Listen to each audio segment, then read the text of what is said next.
집에서 혈당 낮추는 20가지 비법. 선착순 무료 발송해드립니다. 여러분들의 당뇨 졸업을 위해 당뇨스쿨의 핵심 비법만 모았습니다. 지금 신청하시면 7일간 문자로 보내드립니다. 댓글에 있는 링크나 아래 번호로 지금 바로 신청하세요. 안녕하세요. 당뇨인들의 당뇨 졸업을 돕는 한의사 이희민입니다. 이번 영상에서는 당뇨인들이 당뇨 합병증을 조기에 발견할 수 있는 이것에 대해서 알아보려고 하는데, 우리가 결국 혈당을 조절하는 것도 합병증 예방을 위함이잖아요. 굉장히 중요한 내용이기 때문에 끝까지 집중해 주시고, 이 검사를 혹시 하셨다면 자신의 상태는 어땠는지 댓글로 남겨주시면 제가 또 답변 달아드리도록 하겠습니다.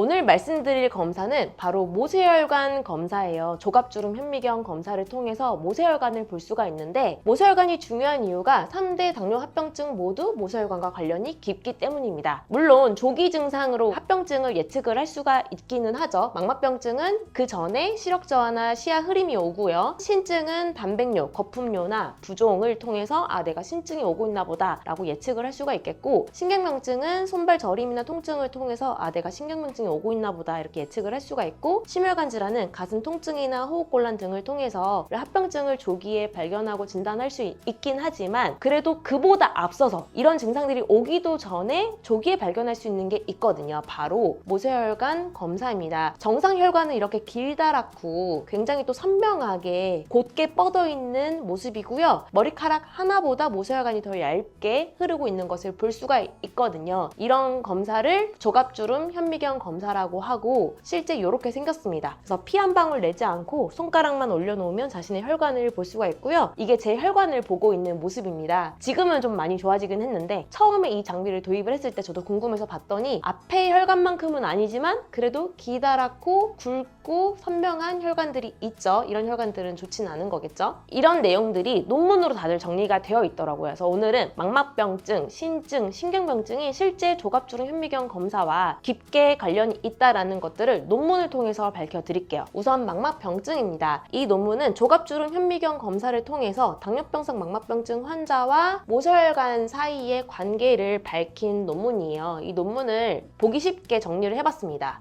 216명의 당뇨병 환자와 101명의 건강한 대조군을 비교를 했더니, 당뇨병성 망막병증이 있는 환자에서 당활성도 높았고, 비정상 소견, 혈관이 비틀렸다거나 미세출혈이 있다거나 이런 것들도 당뇨병성 망막병증 환자에게서 더 많았다. 그래서 결론이 모세혈관 검사를 통해서 당뇨병성 망막병증을 조기 발견할 수 있겠다라는 게 이 논문의 결론이거든요. 실제 논문에서는 뭐라고 써여 있냐면, 증식성 망막병증이 있고 비증식성 망막병증이 있는데, 증식성 망막병증이 더 안 좋은 겁니다. 증식성 망막병증 환자에게서 모세혈관 꼬임, 덤불 모양 모세혈관, 신생혈관 확장 이런 게 더 많이 유의하게 높았다. 논문에서는 유의미하다라는 게 굉장히 중요한데, 유의미하게 더 많았다라는 걸 알 수가 있고요. 실제 가장 많은 모습을 보였던 건 이런 꼬임입니다. 꼬임 형태의 모세혈관이 망막병증 환자들한테 더 많더라. 그래서 실제 여러분들이 검사를 해보고 나는 이런 꼬임이 많더라라고 하면 망막병증을 조기에 우리가 예측할 수 있는, 진단할 수 있는 거라고 생각하시면 되겠습니다. 다음으로 말초신경병증을 볼게요. 말초신경병증 관련된 논문을 가지고 왔는데, 모세혈관에 이상이 있는 사람들이 실제 당뇨병 진행이나 아니면 말초신경병증과 관련이 있더라라는 것을 밝힌 논문입니다. 이 논문 또한 제가 간단하게 정리를 해왔거든요. 그래서 115명의 당뇨병 환자를 분석을 해봤더니 당뇨병 환자에게서 유의미한 변화가 있었고, 모양이나 분포 이상이 많이 관찰이 됐다. 그래서 이런 모세혈관의 이상을 통해서 말초신경병증을 예측할 수가 있더라라는 게 이 논문의 핵심입니다. 그래서 A는 정상 모세혈관이고요. 나머지들은 비정상 모세혈관인데, 이런 것들이 말초신경병증 환자에게서 많이 나타나더라라는 게 이 논문의 결론입니다. 다음으로 신증인데요. 마찬가지로 조갑주름 현미경 검사를 통해서 당뇨병성 신증 환자의 조갑, 손톱 아래에 있는 모세혈관을 관찰한 연구이거든요. 이 연구 또한 제가 간단하게 이렇게 정리를 한번 해봤어요. 144명의 당뇨병 환자와 그리고 건강한 88명을 비교를 했더니, 결론은 단백뇨가 나오는 사람에게 이런 현상이 더 많이 나타나더라. 모세혈관 동맥류, 미세출혈, 비틀림, 신생혈관 형성, 기계한 모세혈관 이런 것들이 더 많이 나타나서, 이런 조갑주름 현미경 검사를 통해서 당뇨병 환자의 미세혈관 이상을 많이 탐지할 수가 있었고, 비틀림이 그중 중에 주요한 발견으로 나타나더라. 비틀림은 앞에 망막병증에 나왔던 이런 모세혈관의 비틀림, 꼬임을 말하는 거거든요. 조갑주름 현미경 검사를 해보시고 꼬임이 있다라고 하면 아, 나는 합병증 올 수 있겠구나라는 것을 예측하시고 우리가 거기서 머물면 안 되겠죠. 관리를 하고 치료를 하셔야 되겠죠. 그렇게 조기 발견하는데 유용하게 활용하셨으면 좋겠어요. 조갑주름 현미경 검사는 어렵지 않기 때문에 주변에 있는 병원이나 한의원 등을 통해서 모세혈관 검사를 반드시 한번 해보시고요. 좌절하지 마시고 관리와 치료를 하시면 무조건 좋아질 수 있습니다. 제 모세혈관도 좋아진 것처럼 환자분들이 오셨을 때 처음에 검사한 모세혈관에 비해서 시간이 지날수록 이렇게 더 선명해지고 굵어지고 하는 걸 볼 수 있거든요. 그래서 1월에 비해서 4월에 더 모세혈관이 좋아진 환자분의 모세혈관 변화 모습이고요. 그리고 처음에 오셨을 때 이렇게 유령혈관처럼 희미하고 뭐 꼬여 있기도 하고 하는데 더 쭉쭉 뻗어가는 모습을 볼 수가 있죠. 선명해지고 그리고 짧았는데 길어지기도 하고 선명해지고 마찬가지로 이렇게 모세혈관이 좋아지고 개선이 됩니다. 그래서 모세혈관이 처음에 검사했을 때 나쁘다고 좌절하실 필요가 없어요. 절대로. 어떤 걸 해야 되냐? 맨발 걷기랑 수면이 굉장히 중요합니다. 맨발 걷기를 통해서 혈액의 점성이 낮아지고 혈액순환이 굉장히 빨라지고 좋아지거든요. 그래서 맨발 걷기 중요하고요. 수면을 하는 동안 혈액이 청소가 되고 모든 곳에 혈액이 공급이 되거든요. 자는 동안. 그래서 수면이 중요합니다. 맨발 걷기랑 수면 이 두 가지를 꾸준히 개선을 하면서 집중해서 해 나가시길 바라고요. 만약에 나는 발에 상처가 날까봐 맨발 걷기가 걱정이 된다 이러신 분들은 맨발 바로 저희 의료진들이 만든 신발이죠. 접지가 되는 특수 신발입니다. 그래서 맨발 바로 신발을 신는 것도 권해드리고 싶어요.